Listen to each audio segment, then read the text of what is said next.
प्रणाम। मैं गौरी आनंद करांडे और ये है अस्मिता सुरेश मोरे।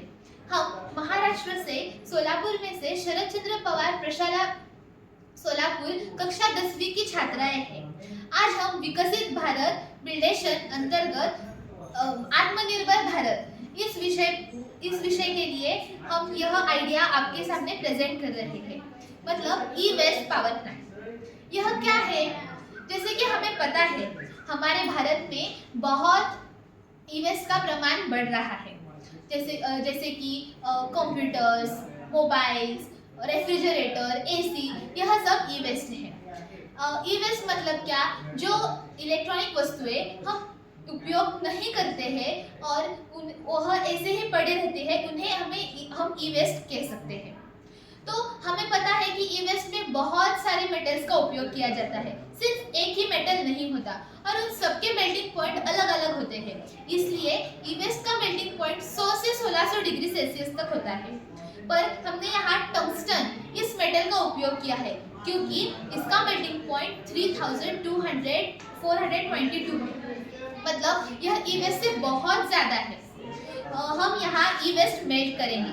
यह है एक कंटेनर। इस कंटेनर में हमने टरबाइन जोड़ा है।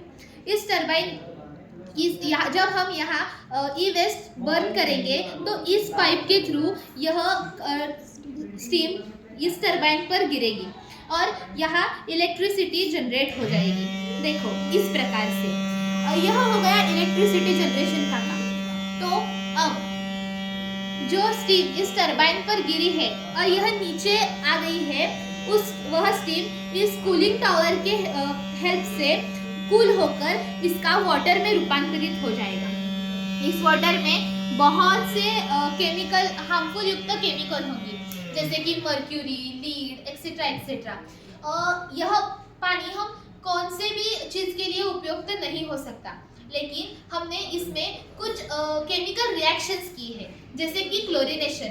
क्लोरीनेशन के थ्रू हम इस पानी में से मर्क्यूरी, लीड जैसे हार्मफुल मेटल्स को अलग करके इस पानी का उपयोग मशीनें ठंडा करने के लिए, इसके अलावा हम हमारे गाड़ियाँ वॉश करने के लिए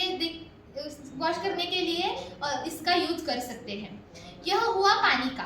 और यह है एयर पोल्यूशन। एयर पोल्यूशन हालांकि की सबसे बड़ी समस्या है।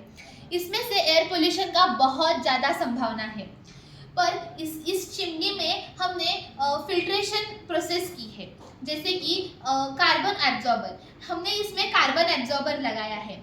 यह क्या करता है कि कार्बन के जो हार्मफुल पार्टिकल्स होते हैं, इसको एब्जॉर्ब करके उस गैस में से अलग कर देता है। इसके वजह से ऑक्सीजन की रिएक्शन होकर इसमें से कार्बन डाइऑक्साइड रिलीज होता है। मतलब यह हमारे लिए ज़्यादा हार्मफुल नहीं होता।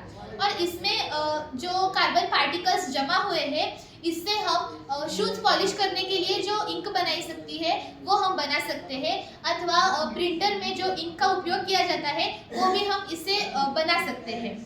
इसके कुछ ड्रॉबैक्स है, वह अस्मिता मोरे आपके सामने प्रदर्शित करेगी।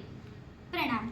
जैसे कि गौरी ने अभी हमें बताया कि इसके कुछ ड्रॉबैक्स है, उनमें से मैं 3 मुख्य ड्रॉबैक्स आपको बताना चाहती हूँ। पहला ड्रॉबैक यह है कि इसके लिए बहुत खर्चा हो सकता है। हमारा देश कृषि प्रधान है और गरीब देश है, इसीलिए हमें ये खर्चा थोड़ा ज़्यादा होगा। पर इससे ई वेस्ट का मैनेजमेंट बहुत अच्छी तरीके से हो सकता है और हम पोल्यूशन भी कंट्रोल कर सकते हैं। दूसरा है इसके लिए बहुत सारी जगह लग सकती है। राजस्थान जैसी जगह पर अगर हम ये पावर प्लांट लगाएंगे तो खेती और आजू बाजू के लोगों को इसका बहुत ही उपयोग होगा। खेती और आजू बाजू के लोगों को इसका कोई नुकसान नहीं होगा। और तीसरा और सबसे महत्वपूर्ण जो ड्रॉबैक है वो है एयर पोल्यूशन। पर इसके लिए भी हमारे पास एक उपाय है। हम यहाँ बाम्बू, स्नेक प्लांट्स और पाइन जैसे ट्रीज लगाकर वो ज़्यादा से ज़्यादा कार्बन और हार्मफुल गैसेस एब्जॉर्ब करेंगी, जिसके कारण एयर पोल्यूशन कम होगा। धन्यवाद।